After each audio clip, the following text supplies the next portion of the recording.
When everything is lost and God can't be found, He is still working to turn the plans of the enemy upside down. That is the story of a Jewish woman named Esther. Like many of her people, she was abducted from her home and forced under the scepter of the Persian Empire, and King Xerxes was her chief oppressor. Kidnapped and trafficked, Esther stood before her aggressor. She was forced under his unlimited power, enslaved as queen to his worldwide empire. Had God lost? Had this king taken his crown? Perhaps that's why, in the Book of Esther, God's name cannot be found. But when everything is lost and God can't be found, He is still working to turn the plans of the enemy upside down. For the enemy has always had a plan to destroy God's people. The enemy had a plan to destroy God's first people, Adam and Eve. The enemy had a plan to destroy Saul, God's first king. And it seems that the enemy's plans succeed. The descendant of Israel's king, Mordecai, was not on the throne, and the descendant of Israel's enemy, Haman, was grabbing more power for his own.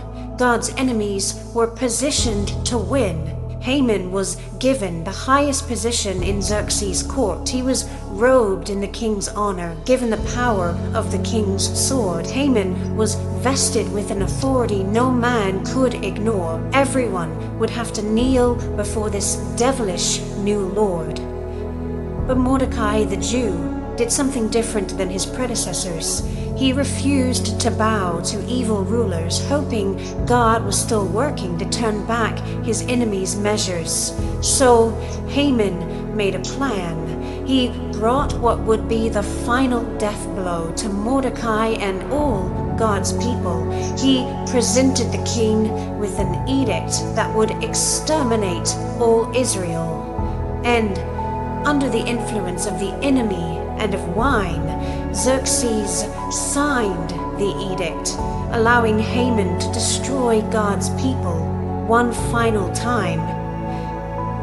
But when everything is lost and God can't be found, He is still working to turn the plans of the enemy upside down.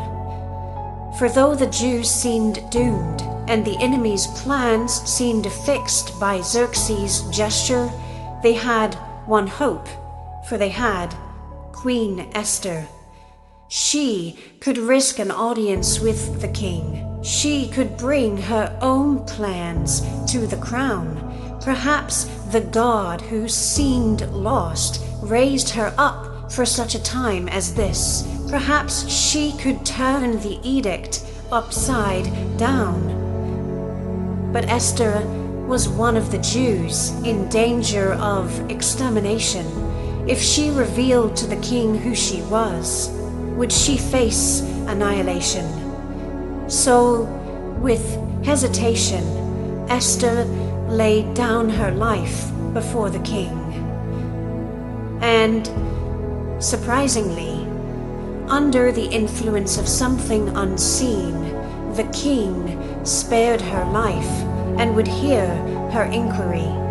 But instead of making her request, she gives these wicked men what they want.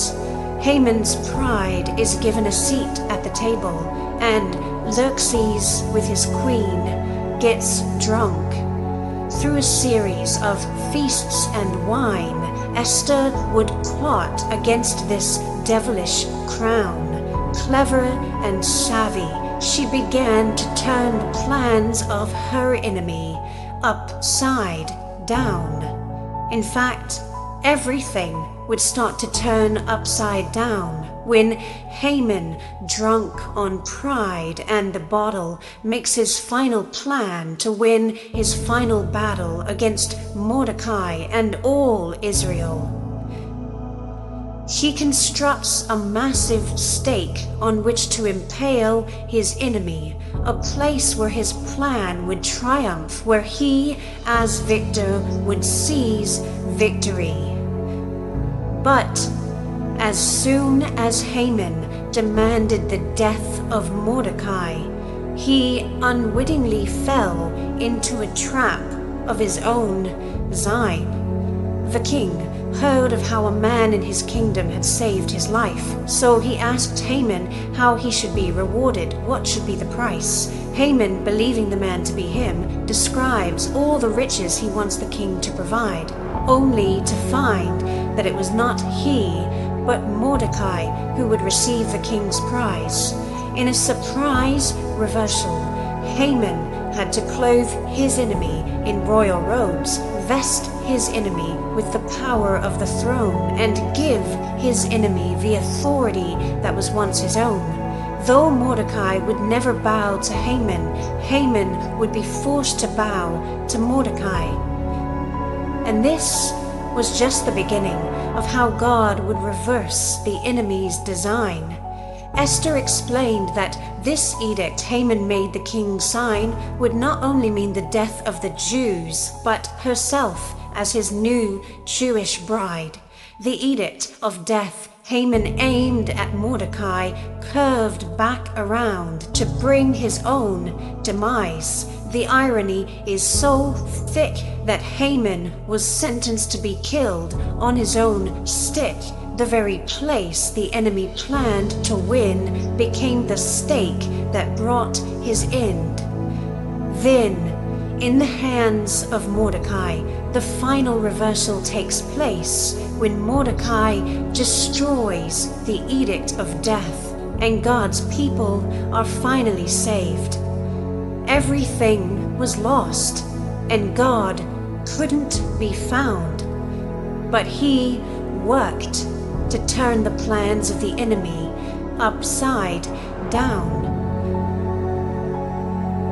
But the enemy had one last plan: to destroy God's people, to bring an edict of death not against them, but against their king. Jesus stood not merely before a ruler, but before something unseen. He faced destruction by the plans of the enemy. Surely, if the King of the Jews is exterminated, his people will be annihilated. But, clever like Esther, Jesus gives his enemy what he wants. He follows the enemy's plans to the foot of the cross. But the very place the enemy planned to win would become the stake that brought his end. The edict of death the enemy designed would curve back around to bring his own demise. For, to the enemy's surprise, when this king lost life for all God's people would be found. For on the cross, Jesus turned the plans of the enemy upside down.